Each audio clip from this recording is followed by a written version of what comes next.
Hello guys, welcome back to my YouTube channel. ನಾನಿವತ್ತು ಹುರುಳಿಕಾಳಲ್ಲಿ ರಸಮ್ ಹೇಗೆ ಮಾಡೋದು ಅನ್ನೋದನ್ನು ತೋರಿಸ್ಕೊಡ್ತಾ ಇದ್ದೀನಿ. ಈಗ ಹುರುಳಿಕಾಳನ್ನು ನಾನು ನೀಟಾಗಿ ಹುರ್ಕೊಂಡಿದ್ದೀನಿ.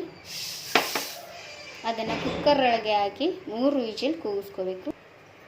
ಇವತ್ತು ನಾನು ಹುರುಳಿಕಾಳಲ್ಲಿ ರಸಮ್ ಹೇಗೆ ಮಾಡೋದು ಅನ್ನೋದನ್ನು ತಿಳಿಸ್ಕೊಡ್ತಾ ಇದ್ದೀನಿ. ಬನ್ನಿ ಹೇಗೆ ಮಾಡೋದು ಅಂತ ನೋಡೋಣ. ನಾನಿಲ್ಲಿ ಹುರುಳಿಕಾಳನ್ನು ನೀಟಾಗಿ ಹುರ್ಕೊಂಡು ಅಷ್ಟೇ ನೀಟಾಗಿ ಒಂದು 2-3 ಸಲ ನೀಟಾಗಿ ತೊಳೆದಿಟ್ಕೊಂಡು ಕುಕ್ಕರ್ಗೆ ನೀರು ಹಾಕಿ ಹುರುಳಿಕಾಳನ್ನ ಹಾಕಿ ಕೂಗಿಸ್ಕೊಳ್ಳೋಕ್ಕೆ ರೆಡಿ ಮಾಡಿಟ್ಟಿದ್ದೀನಿ. ಇದಕ್ಕೆ ಒಂದು 3 ಟೊಮೊಟೊನ ಈ ರೀತಿಯಾಗಿ ಕಟ್ ಮಾಡ್ಕೊಂಡಿದ್ದೀನಿ. ಮೆಣಸಿನ್ಕಾಯಿನ ಕೂಗಿಸ್ಕೊಳ್ಳೋಕ್ಕೆ ಹಾಕ್ತಾ ಇದ್ದೀನಿ.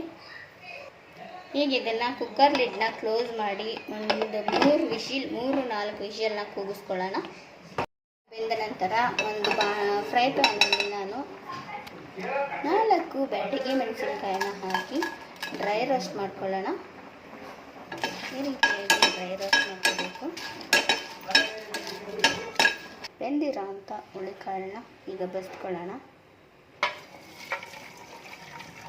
ಈಗೊಂದು ಮಿಕ್ಸಿ ಜಾರ್ಗೆ 4 ಬ್ಯಾಡಗಿ ಮೆಣಸಿನ್ಕಾಯಿ ರೋಸ್ಟ್ ಮಾಡ್ಕೊಂಡಂಥ 1 ಸ್ಪೂನ್ ಜೀರಿಗೆ, ಮೆಣಸು 1 ಸ್ಪೂನ್,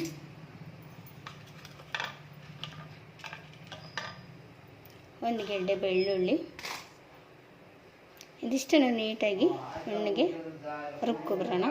ಈ ರೀತಿಯಾಗಿ ರುಬ್ಕೊಂಡು ಇದ್ರ ಜೊತೆಗೆ ಮೊದಲೇ ಬೇಯಿಸಿಟ್ಕೊಂಡಂಥ 2 ಮೆಣಸಿನ್ಕಾಯಿ, 3 ಟೊಮೊಟೊನ ಮಿಕ್ಸಿ ಜಾರ್ಗೆ ಸೇರಿಸ್ಕೊತಾ ಇದ್ದೀನಿ. ಬೇಯಿಸಿಟ್ಕೊಂಡಂಥ ಹುರುಳಿಕಾಳನ್ನು ಸೇರಿಸ್ಕೊಂಡು ಈಗ ಇದನ್ನು ನೈಸಾಗಿ ನುಣ್ಣಗೆ ರುಬ್ಕೊಬರೋಣ.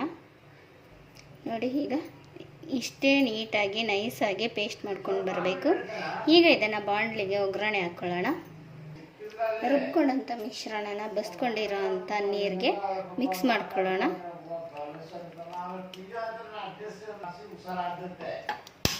ಈಗ ಒಂದು ಬೋಸಿಯಲ್ಲಿ ರಸಮ್ನ ಒಗ್ಗರಣೆ ಹಾಕ್ಕೊಳ್ಳೋಣ. ಒಂದು ಬೋಸಿಗೆ 1-2 ಸ್ಪೂನ್ ಅಷ್ಟು ಎಣ್ಣೆ ಹಾಕ್ಕೊಂಡು ಒಗ್ಗರಣೆ ಹಾಕ್ಕೊಳ್ಳೋಣ. ಚೆನ್ನಾಗಿ ಕಾದಿರೋ ಎಣ್ಣೆಗೆ ಸಾಸಿವೆನ ಹಾಕಿ ಸೇರಿಸ್ಕೊಳ್ಳೋಣ. ಸ್ವಲ್ಪ ಹಿಂಗನ್ನು ಸೇರಿಸ್ಕೊಳ್ಳೋಣ.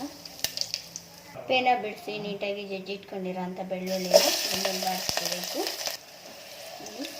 ಈ ರೀತಿ ಎಣ್ಣೆಯಲ್ಲಿ ಬೆಳ್ಳುಳ್ಳಿ ಮತ್ತು ಸಾಸಿವೆ ಎಲ್ಲ ಫ್ರೈ ಆಗಬೇಕು. ಒಗ್ಗರಣೆಗೆ 2 ಒಣಮೆಣಸಿನಕಾಯಿನ ಸೇರಿಸ್ಕೊತಾ ಇದ್ದೀನಿ. ಒಂದು ಸಣ್ಣ ಈರುಳ್ಳಿನ ಈ ರೀತಿಯಾಗಿ ಸಣ್ಣದಾಗಿ ಹಾಕಬೇಕು. ಈ ರೀತಿಯಾಗಿ ಒಗ್ಗರಣೆ ಹಾಕುವಾಗ ಯಾವುದೇ ರೀತಿ ಸೌಟ್ ಹಾಕೊಳ್ಳದೆ ಬಾಡಿಸ್ಕೋಬೇಕು. ಹೀಗಾಗಿ ಎಣ್ಣೆಯಲ್ಲಿ ಚೆನ್ನಾಗಿ ಬಾಡಬೇಕು ಒಗ್ಗರಣೆ ಎಲ್ಲ. ಈಗ ಇದಕ್ಕೆ ನಾವು ಮೊದಲೇ ಮಾಡಿಕೊಂಡಂಥ ಬಸ್ಸಾರು ಮಿಶ್ರಣವನ್ನು ಸೇರಿಸ್ಕೊಳ್ಳೋಣ. ರುಚಿಗೆ ತಕ್ಕಷ್ಟು ಉಪ್ಪನ್ನು ಸೇರಿಸ್ಕೊಂಡು ಕುದಿ ಬರೆಸ್ಕೊಳ್ಳೋಣ. ಇದರೊಟ್ಟಿಗೆ ಮೊದಲೇ ಕಿವುಚಿ ಇಟ್ಕೊಂಡಂಥ ಹುಣಸೆ ಹಣ್ಣಿನ ರಸನ ಸೇರಿಸ್ಕೊಳ್ಳೋಣ. ಈ ರೀತಿ ಎಲ್ಲನೂ ಒಂದು ಒಳ್ಳೆ ಮಿಕ್ಸ್ ಕೊಟ್ಟು ಚೆನ್ನಾಗಿ ಕುದಿ ಬರೋವರೆಗೂ ಚೆನ್ನಾಗಿ ಕುದಿಸ್ಕೊಂಡ್ರೆ ನಿಮ್ಮ ಮುಂದೆ ಹುರುಳಿಕಾಳು ರಸಮ್ ರೆಡಿಯಾಗುತ್ತೆ. ಎಂಥ ಶೀತ, ಕೆಮ್ಮು, ನೆಗಡಿ, ಎಂಥ ಜ್ವರ ಬಂದು ಬಾಯಿ ಕೆಟ್ಟಿರೋವರೆಗೂ ಇಂಥ ರಸಮ್ ಮಾಡಿಕೊಡಿ ಮನೆಯಲ್ಲಿ.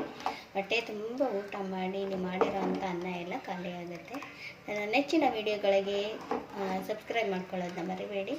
Thanks for watching. ಫ್ರೆಂಡ್ಸ್ ಜೊತೆ ಶೇರ್ ಮಾಡ್ಕೊಳ್ಳೋದನ್ನ ನೋಡಿ. ಈಗ ಚೆನ್ನಾಗಿ ಕುದಿ ಬಂದು ಫ್ಲೇವರು ಎಷ್ಟು ಮೂಗಿಗೆ ಚೆನ್ನಾಗಿ ಘಮ ಪರಿಮಳ ಬರ್ತಾ ಇದೆ ಅಂತ ಮನೇಲಿ ಒಂದು ಸತಿ ಟ್ರೈ ಮಾಡಿ ನೋಡಿ ಫ್ರೆಂಡ್ಸ್. ಟ್ರೈ ಮಾಡಿ ನೋಡಿಬಿಟ್ಟು ಹೇಗಿತ್ತು ಅನ್ನೋದನ್ನು ಕಾಮೆಂಟಲ್ಲಿ ತಿಳಿಸಿ. Thanks for watching.